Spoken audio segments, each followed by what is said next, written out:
ప్రేమగల మా తండ్రి యేసుక్రీస్తు వారి అత్యున్నతముగా హెచ్చించబడిన శ్రేష్టమైన నామం బట్టి వందనములు స్తోత్రం చెల్లిస్తూ ప్రభువా, ఈ రాత్రికాల సమయంలో బైబిల్ పఠనం కొరకై మమ్మల్ని సమకూర్చిన నీ కృప కొరకై నీకు స్తోత్రాలు. దయగల మా పరలోక ప్రభువా, లేఖనాల్లో మిమ్మల్ని గురించి ధ్యానించుకునే దాని కొరకై కావలసిన నీ కృపా సామర్థ్యతను మాకు అనుగ్రహించవలసిందిగా ప్రార్థిస్తుంటున్నాం. తెరబడిన ఆకాశమును మాకు మీరు అనుగ్రహించము, అంతేకాకుండా అర్థము చేసుకోగలిగినటువంటి జ్ఞాన హృదయమును మీరు మాకు అనుగ్రహించవలసిందిగా ప్రార్థిస్తుంటున్నాం. మీ నామమునకు మహిమ తెచ్చుకొనొచ్చు, నీ కృపకై అప్పగించుకొనొచ్చు. యేసుక్రీస్తు శ్రేష్ఠమైన నామం పేరిట స్తుతించి ప్రార్థించడి వేడుకొంచు నాము తండ్రి, ఆమేన్.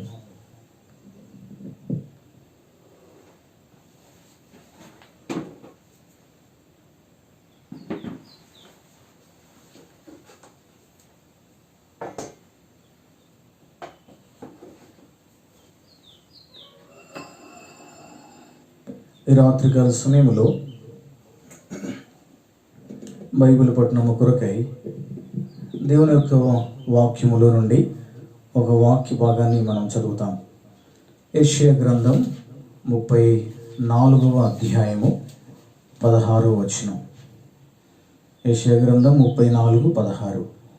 యెహోవా గ్రంథమును పరిశీలించి చదువుకొనుడి. కాబట్టి తండ్రి అయిన దేవుడు మనకు అనుగ్రహించినటువంటి బహుమానాలలో మొట్టమొదటిగా తన కుమారుడైన క్రీస్తును మనకు బహుమానంగా అనుగ్రహించాడు. రెండవది, పరిశుద్ధాత్మ దేవుణ్ణి మనకు బహుమానంగా అనుగ్రహించాడు. మూడవది, వ్రాయబడిన లేఖనములను మనకు బహుమానముగా అనుగ్రహించాడు. లేఖనముల యందు మీకు నిత్య జీవము కలదని తలంచుచు వాటిని పరిశోధించుచున్నారు, అనగా పరిశోధించుడి, అవే నన్ను గూర్చి సాక్ష్యం ఇచ్చుచున్నవి అని యోహాను సువార్త 5వ అధ్యాయము 39వ వచనములో ఆ భాగాన్ని మనం చూస్తూ ఉన్నాం. కాబట్టి దేవుని యొక్క గ్రంథాన్ని పరిశీలించి చదవాలా, అంతేకాదు. కాబట్టి లేఖనాలలో మనం పరిశీలించి దాని గురించి తెలుసుకోవటము, ఎరగటం అనేది చాలా ప్రాముఖ్యం. దానిలో మీకు నిత్య జీవము కలదు అని దేవుని వాక్యం సెలవిస్తూ ఉంది. కాబట్టి కీర్తనలు, మొదటి కీర్తనలో కూడా అక్కడ కీర్తనకారుడు రాస్తూ అంటాడు, దివారాత్రము దానిని ధ్యానించేవాడు ధన్యుడు. యెహోషువ గ్రంథం 1వ అధ్యాయము 8-9 వచనాల్లో కనుక మనం చూస్తే, ఈ ధర్మశాస్త్ర గ్రంథమును బోధింపక తప్పిపోకూడదు, దానిలో వ్రాయబడిన వాటినన్నిటి ప్రకారము చేయుటకు నీవు జాగ్రత్త పడినట్లు దివారాత్రము దాన్ని ధ్యానించిన ఎడల నీ మార్గమును వర్ధిల చేసుకుని చక్కగా ప్రవర్తించదవు. కాబట్టి ప్రియమైన స్నేహితులారా, దేవుని యొక్క గ్రంథాన్ని పరిశోధించి చదవటం అనేది మనకు ఉన్నటువంటి బాధ్యతగా మనం భావించాలి. కాబట్టి దేవుని యొక్క వాక్యమును మనము ధ్యానించేదాని కొరకై సంపూర్ణంగా పరిశుద్ధాత్మ దేవుని మీద ఆధారపడటం అనేది చాలా ప్రాముఖ్యమైనటువంటి సంగతి.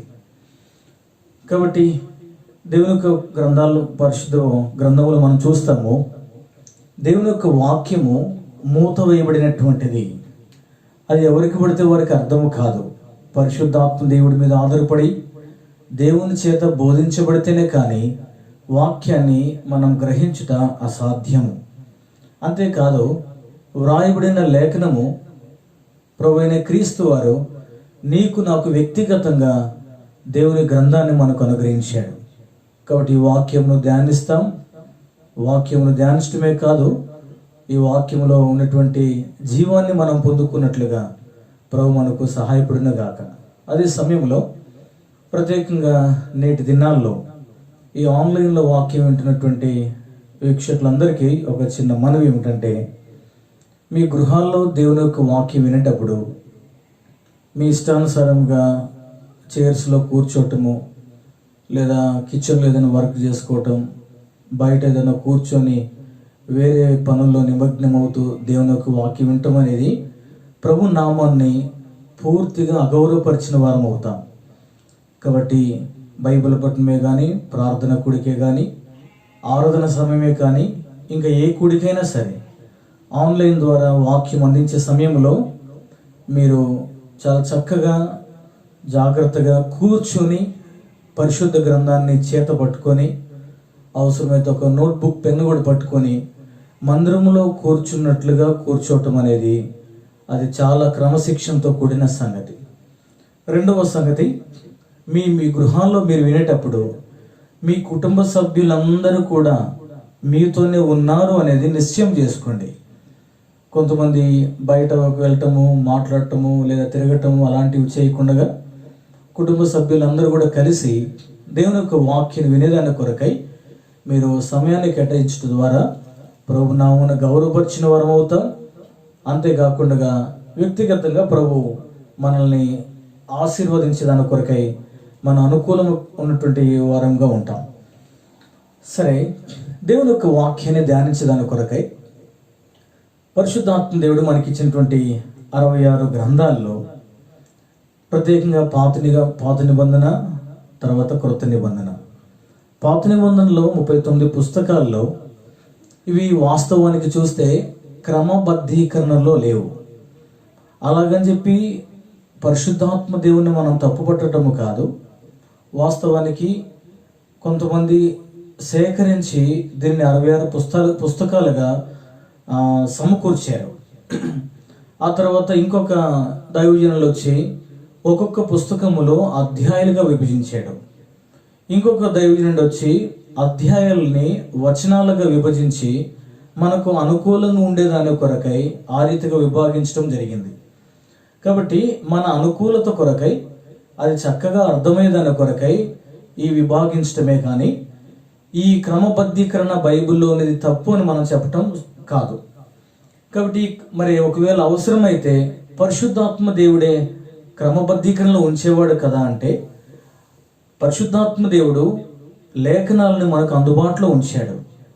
కొంతమంది భక్తుల యొక్క ప్రయాసము ద్వారా దాన్ని సమకూర్చి ఒక పుటిగా చేయటానికి కొరకై వారు ప్రయాసపడ్డారు. కాబట్టి లేఖనాలను ధ్యానించినప్పుడు, పరిశోధించినప్పుడు వాటి క్రమబద్ధీకరణలో ఉండేది చదివేదాని కొరకై మనకు అవకాశం కలుగుతుంది. కాబట్టి ఇక్కడ మనకు కనిపించేటువంటి బోర్డు మీద కొంత చిన్న అక్షరాలు ఉన్నాయి. కొంత జాగ్రత్తగా గమనిస్తే ప్రత్యేకంగా పాత నిబంధన గురించి మనం ఇప్పుడు ధ్యానించినవి ఉన్నాం. పాత నిబంధన పుస్తకాలన్నిటిలో కూడా 10 విధానములో మనం దానిని విభాగించవచ్చు. మొట్టమొదటిగా సృష్టి దశ, రెండవది గోత్రకర్తల దశ, మూడవది నిర్గమ దశ, నాలుగవది విజయవంతమైన దశ, ఐదవది న్యాయాధిపతుల దశ, ఆరవది ఉమ్మడి రాజ్య దశ, ఏడవది రాజ్య విభజన దశ, ఎనిమిదవది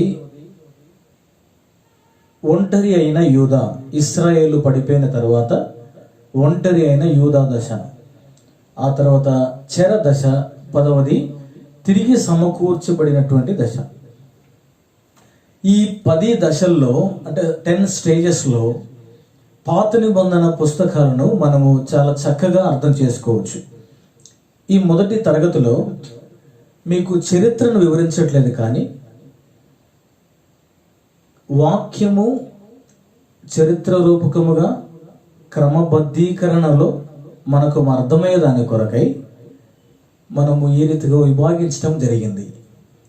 కాబట్టి ఈ క్రమబద్ధీకరణలో మీరు వాక్యాన్ని కానీ చదవగలిగితే మీకు చక్కగా దేవుని యొక్క వాక్యము అర్థమయ్యేదాని కొరకై అవకాశం ఉంటుంది.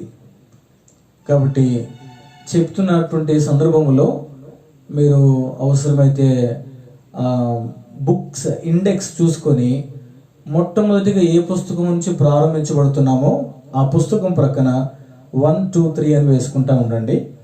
అట్లా మీకు 39 పుస్తకాలు వస్తాయి. ఆ క్రమబద్ధీకరణలో మీరు చదివితే మీకు చాలా సులభంగా అర్థమవుతుంది. సాధారణంగా మన బైబిల్లో ఉన్నటువంటి క్రమం ఎలా ఉందంటే, మొట్టమొదటిగా కాండాలు అనగా ఈ గోత్రకర్తల చరిత్ర ఆ రీతిగా మనకుంది. ధర్మశాస్త్ర గ్రంథాలు అని కూడా అనొచ్చు. ఆ తర్వాత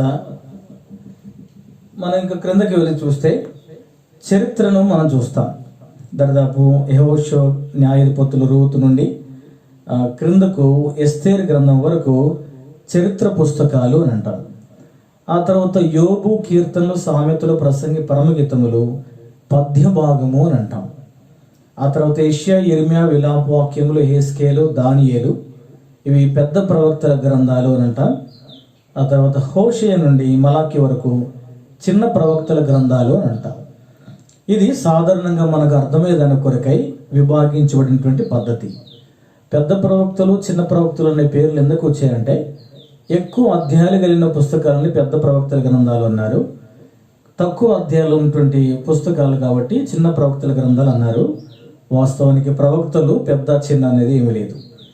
సరే, ఇప్పుడు చరిత్ర రూపకముగా వాక్య క్రమబద్ధీకరణలో చక్కగా మనకు అర్థమయ్యేదాని కొరకై ఒక క్రోనాలజికల్ ఆర్డర్ అంటే క్రమబద్ధీకరణలో ఉన్నటువంటి పుస్తకాలు ఏ రీతిగా ఉంటే మనకు చక్కగా అర్థమవుతుంది, దాన్ని చూస్తాం. ఆ తర్వాత దాని ప్రకారం మీ వ్యక్తిగత భాగమును ఆ రీతిగా ప్రారంభించవచ్చు.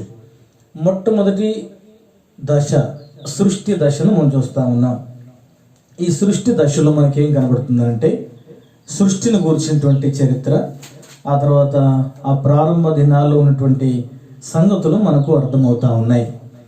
కాబట్టి మొట్టమొదటిగా ఆది కాండము 1 నుండి 12 అధ్యాయాల్లో అది సృష్టి దశ అని మనం చెప్పవచ్చు. ఆ తర్వాత రెండవ దశ ఏమిటంటే గోత్రకర్తల దశ. కాబట్టి ఈ గోత్రకర్తల దశలో మనకు కనబడేటువంటి విషయాలు ఏమిటంటే, అబ్రహాము, ఇస్సాకు, యాకోబుల చరిత్ర అనగా ఆది కాండము 12వ అధ్యాయం నుండి 50వ అధ్యాయం వరకు దాని గురించినటువంటి చరిత్రలు మనం దాంట్లో గమనించవచ్చు. కాబట్టి మొట్టమొదటిగా రాయబడిన పుస్తకము ఇప్పటికే మనకు ఉన్నట్లుగా ఆది కాండము. ఆ తర్వాత మోషే ఈ గోత్రకర్తల దశ రాసేటువంటి సందర్భంలోనే యోబు గ్రంథాన్ని కూడా రాశాడు అనేది చరిత్రకారుల యొక్క అభిప్రాయం. ఇంకొక మాటలో చెప్పాలి అంటే, ఆది కాండము కంటే ముందుగా ఉన్నటువంటి పుస్తకము యోబు గ్రంథం. కారణం ఏమంటే, యోబు గ్రంథములో ఉన్న సంగతులు బైబిల్ గ్రంథములో ఆయా పుస్తకాల్లో మనకు కనబడతాయి, కానీ ఏ పుస్తకాల్లో ఉన్న చరిత్ర యోబు గ్రంథములో మనకు కనపడదు. కాబట్టి ఆ భరోసాను బట్టి యోబు గ్రంథము మొట్టమొదటిగా వ్రాయబడిన పుస్తకము, లేదా ఈ గోత్రకర్తల దశ రెండవ స్టేజ్లో, దశ అనేటువంటిది స్టేజెస్ అన్నమాట. కాబట్టి మొట్టమొదటిది క్రియేషన్ స్టేజ్, అది ఆది కాండం 1 నుండి 12 అధ్యాయాల్లో ఉంది. ఆ తర్వాత రెండవదిగా ప్యాట్రియార్చల్ స్టేజ్ అనగా గోత్రకర్తల దశ. దాంట్లో అబ్రహాము, ఇస్సాకు, యాకోబుల గురించిన చరిత్రను మనం చూస్తాం. అదే సమయంలో యోబు గ్రంథం కూడా వ్రాయబడింది అనేటువంటిది ఒక అభిప్రాయం. కాబట్టి చదివేటువంటి వారు మీరు ఎలా చదవచ్చు అంటే, ముందుగా యోబు గ్రంథంతో ప్రారంభించబడి ఆ తర్వాత ఆది కాండముతో కొనసాగించవచ్చు. ఆ తర్వాత మూడవ దశలోనికి మనం వెళ్తే దాన్ని నిర్గమ దశ అని మనం అంటాం. నిర్గమ దశ అనేటువంటిది ఏమి చూపిస్తుందనంటే, నిర్గమ కాండము, లేవియ కాండము, సంఖ్యాకాండము, ద్వితీయోపదేశ కాండాలని ఆ నిర్గమ దశలో మనకు కనబడతా ఉంటాయి. కాబట్టి ఈ ఆ నిర్గమ కాండం నుండి ద్వితీయోపదేశ కాండం కాలములో కాబట్టి ఏ రీతిగా వారు ప్రయాణించారు, ఆ తర్వాత ఏ రీతిగా వారు ఆ బలులు అర్పించిన తర్వాత యాజకుల గురించి వ్రాయబడినటువంటి సందర్భాన్ని మనం చూస్తాం. ఆ తర్వాత సంఖ్యాకాండము, ద్వితీయోపదేశ కాండము మరలా దాన్ని పునర్నిర్మించి రాసినట్లుగా మనం చూస్తాం. కాబట్టి ఇంతవరకు మనకు కొంత పరిచయమైనటువంటి సందర్భాలే. ఆ తర్వాత నాలుగవదిగా చూస్తే విజయ దశ అనగా కాంక్వెస్ట్ స్టేజ్ అని అంటాం. ఈ కాంక్వెస్ట్ స్టేజ్లో యెహోషువ మాత్రమే కనబడతాడు. యెహోషువ తాను ఏ రీతిగా రాజ్యములను జయించాడో, కాబట్టి ఆ విషయాలన్నీ కూడా, విజయవంతమైనటువంటి సంగతులన్నీ కూడా ఈ ప్రత్యేకమైనటువంటి పుస్తకంలో మాత్రమే మనకు కనబడినట్లుగా మనం చూస్తాం. అంతేకాకుండా ఇప్పుడు యెహోషువ గ్రంథం అయిపోయిన తర్వాత న్యాయాధిపతుల దశ అనేది మనం చూస్తాం. కాబట్టి ఈ న్యాయాధిపతుల దశలోనికి మనం వెళ్తే అక్కడ 3 పుస్తకాలు మనకు కనబడతా ఉన్నాయి. ఇప్పుడు ఈ న్యాయాధిపతులు, రూతు, ఆ తర్వాత మొదటి సమూయేలు గ్రంథం, ఈ 3 కూడా న్యాయాధిపతుల దశలోనికి మనం చూస్తాం. ఆ తర్వాత సాధారణంగా ఇక్కడి వరకు మనకన్నీ కూడా చదివేటప్పుడు అర్థమయ్యేటువంటి విధానంలోనే మనకు ఉంటుంది. న్యాయాధిపతుల దశలో న్యాయాధిపతులు ఉన్నారు, పరిపాలన చేశారు. ఆ తర్వాత రూతు గ్రంథము, ఆ తర్వాత మొదటి సమూయేలు గ్రంథం 1 నుండి 10 అధ్యాయాల వరకు మాత్రమే ఈ న్యాయాధిపతుల దశలోనికి వస్తుంది. ఆ తర్వాత ముందుగా ఒక చిన్న గమనిక, ఈ మిగతా పుస్తకాల్లో కూడా పుస్తకాలు మొత్తం ఒకటే భాగంలోనికి రావు. అయితే ఒకేసారి మనకు అర్థము కాకుండా ఒకవేళ ఇబ్బంది పడతామేమో అని పుస్తకాల పేరు మాత్రం రాశాము. పుస్తకాల పేర్లు మీకు కనిపించినప్పుడల్లా ఆ పుస్తకాల్లో ఉన్నటువంటి అధ్యాయాలన్నీ కూడా ఆ దశలోనికే చెందినవి మాత్రము కాదు. సరే, ఇప్పుడు 6వ దశలోనికి, ద 6th స్టేజ్లోనికి కానీ వెళ్తే దాన్ని ఉమ్మడి రాజ్య దశ అని అంటారు, యునైటెడ్ కింగ్డమ్. కాబట్టి ఈ యునైటెడ్ కింగ్డమ్ అనేటువంటి దాన్ని మనం అర్థం చేసుకునే దానికై మనం ఏం చెప్పొచ్చు అని అంటే SSD అనగా సౌలు, ఆ తర్వాత సమూయేలు, ఆ తర్వాత దావీదు. తర్వాత కొంత అర్థమయ్యేదాని కొరకై సొలొమోను కూడా అదే దశలోనికి కూడా రావచ్చు. కాబట్టి దేవుడు సమూయేలుని ఏర్పరచుకున్నాడు, సమూయేలు తర్వాత సౌలుని ఏర్పరచుకున్నాడు ప్రజల యొక్క ఒత్తిడిని బట్టి. సౌలు తర్వాత దేవుడు దావీదుని ఏర్పరచుకున్నాడు, దావీదుని ఏర్పరచుకున్న తర్వాత సొలొమోనును దేవుడు ఏర్పరచుకున్నాడు.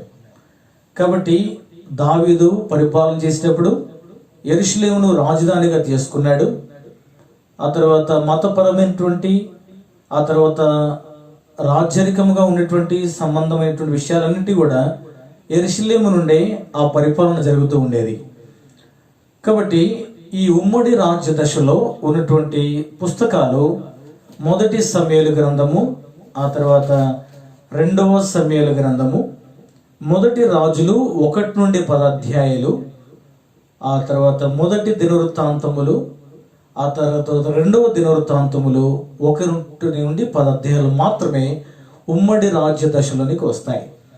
మీరు చదివేటప్పుడు మొదటి సమూయేలు మొదటి 10 అధ్యాయాలు చదివిన తర్వాత 11వ అధ్యాయము చదవకుండగా ఈ 11వ అధ్యాయము ఆఖరి భాగాల వరకు అది ఉమ్మడి రాజ్య దశలోనికి వస్తాయి. కాబట్టి న్యాయాధిపతులు, తర్వాత రూతు, తర్వాత 1వ సమూయేలు 1 నుండి 10 అధ్యాయాలు మాత్రమే న్యాయాధిపతుల దశలోనికి వస్తాయి.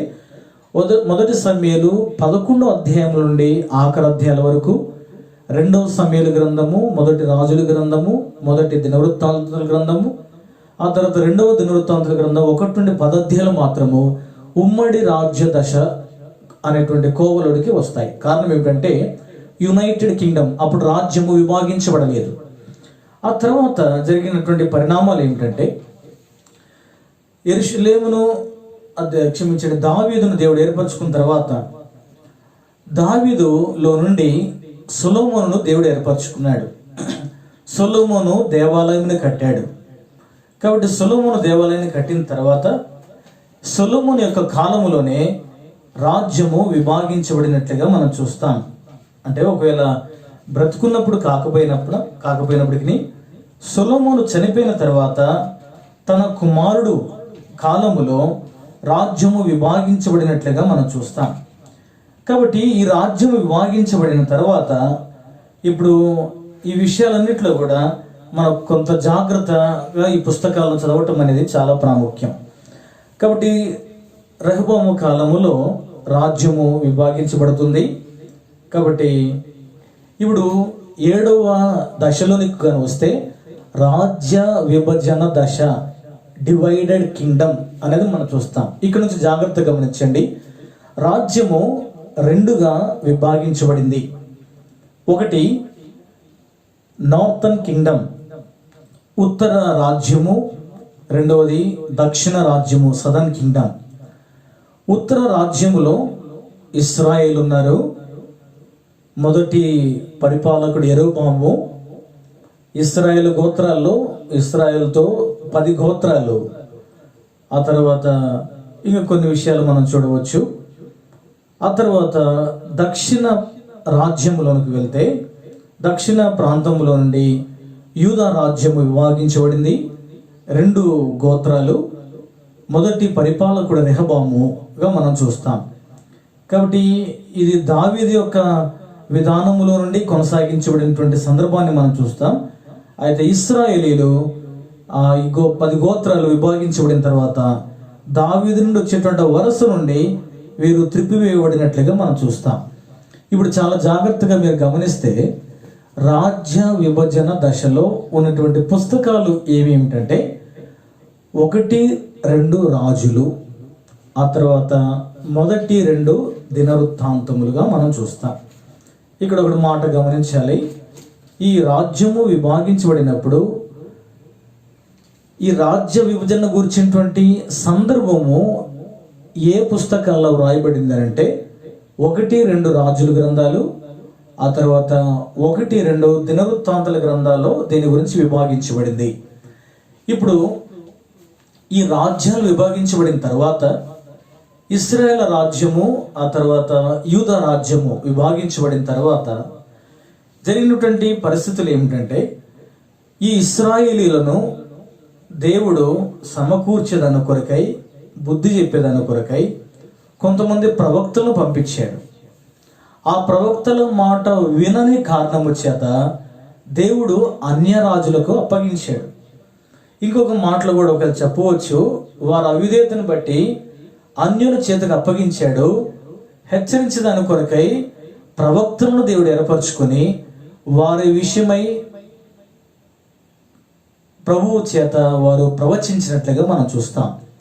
కాబట్టి ఇప్పుడు మీరు చదివేటప్పుడు 1-2 రాజులు, ఆ తర్వాత 1 దినవృత్తాంతం, 2వ దినవృత్తాంతం చదివిన తర్వాత చదవవలసిన పుస్తకాలు ఏమిటి అని అంటే ఇక్కడ మనం చూస్తా ఉన్నాం. కొన్ని పుస్తకాలు ఉన్నాయి. యెషయా గ్రంథం కనబడతా ఉంది, హోషేయ గ్రంథము, ఆమోసు, యోవేలు, మీకా. ఆ తర్వాత ఇశ్రాయేల్ గోత్రాల వైపు యోనా కూడా నినివే పట్టణం ఉంది కాబట్టి వారిని హెచ్చరించదాని కొరకు దేవుడు యోనాను వాడుకున్నట్లుగా మనం చూస్తాం. తలంపు ఏమిటంటే వాస్తవానికి 1-2 రాజుల తర్వాత 1-2 దినవృత్తాంతముల తర్వాత యెషయా గ్రంథము చూస్తే అది ఎక్కడో మధ్యలో ఉన్నట్లుగా మనం చూస్తాం.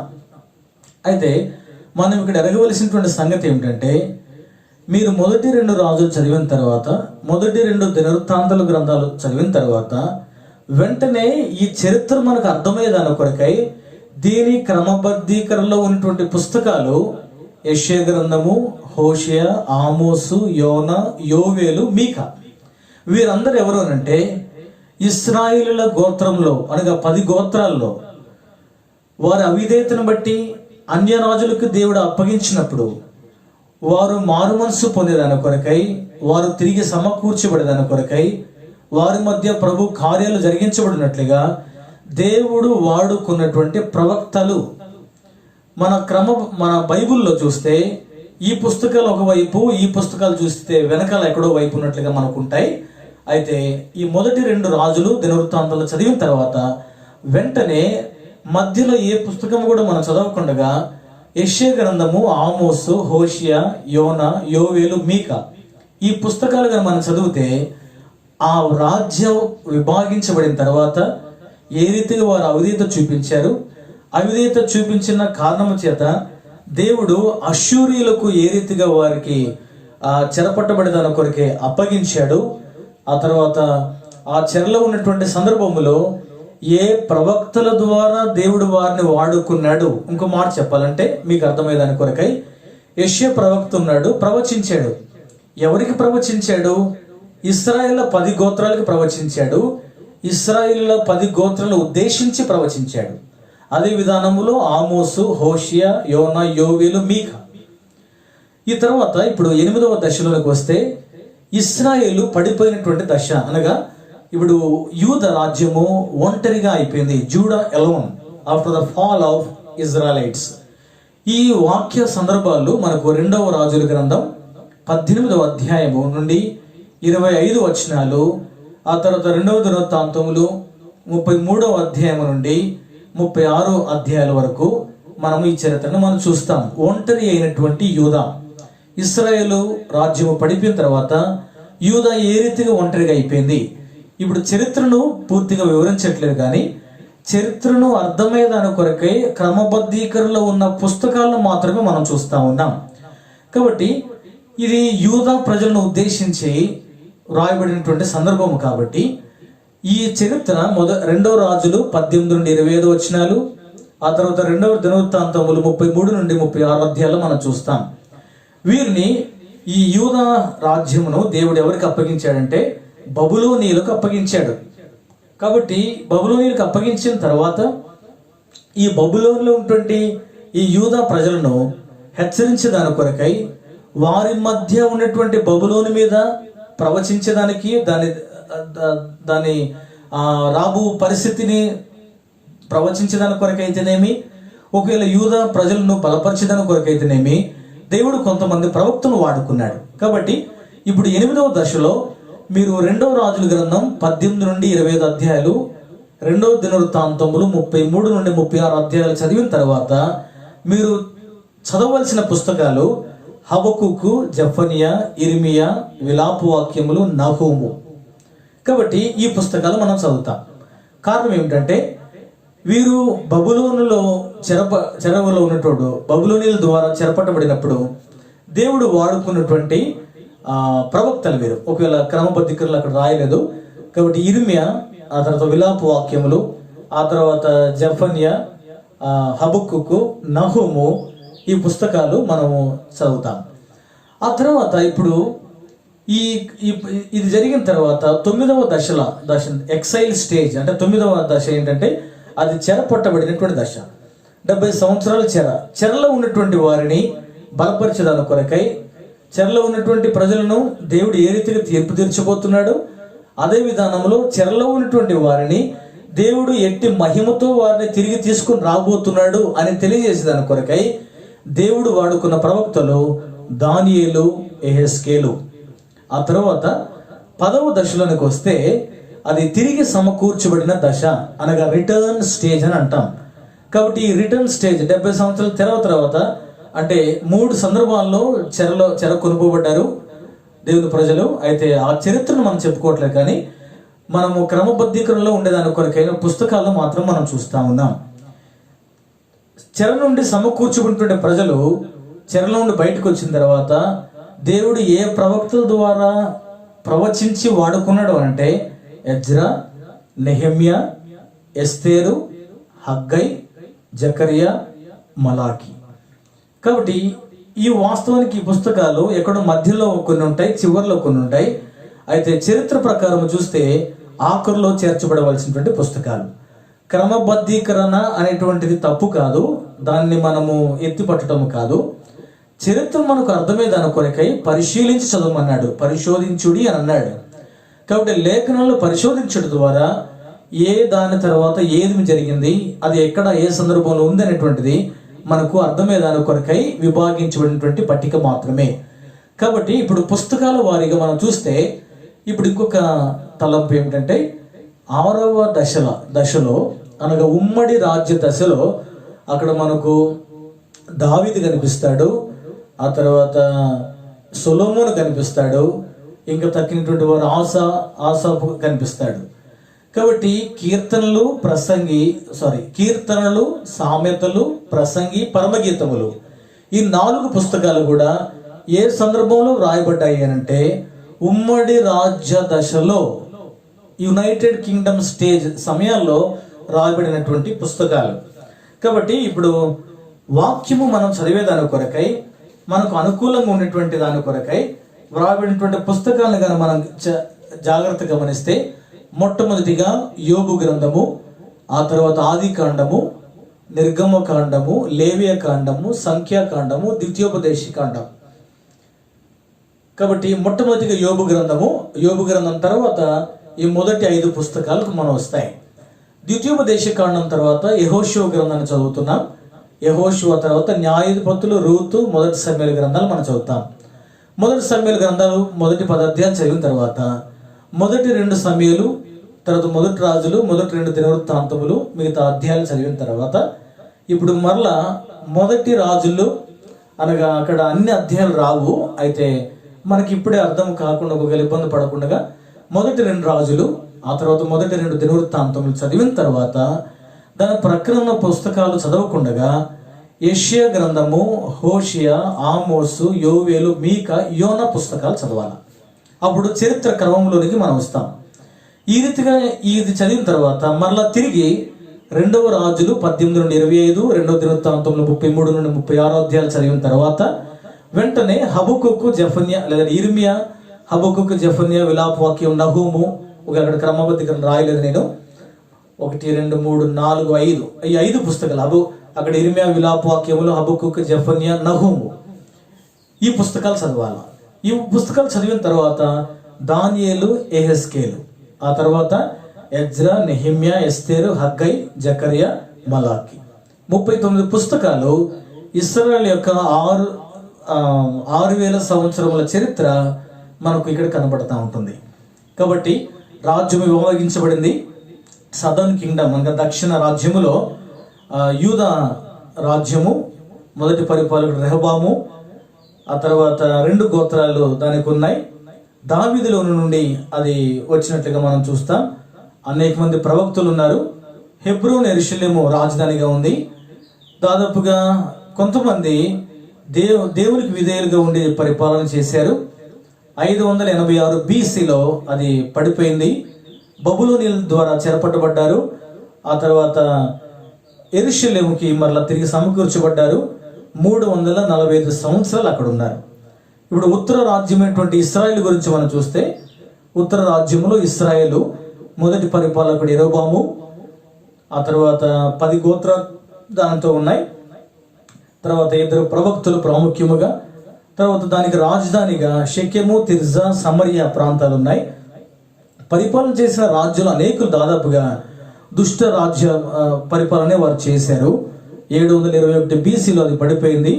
అష్షూరుల చేత వారు చెరపట్టబడ్డారు. తిరిగి సమకూర్చబడ్డారా అంటే వారు ఏనాటి కూడా సమకూర్చబడలేదు.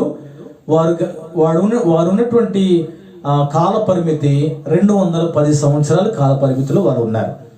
కాబట్టి ఈ పుస్తకాల క్రమబద్ధీకరణ మనం చదివితే పాత నిబంధనటువంటి గ్రంథాలన్నీ కూడా మనకు చాలా క్లుప్తంగా చక్కగా అర్థమవుతాయి.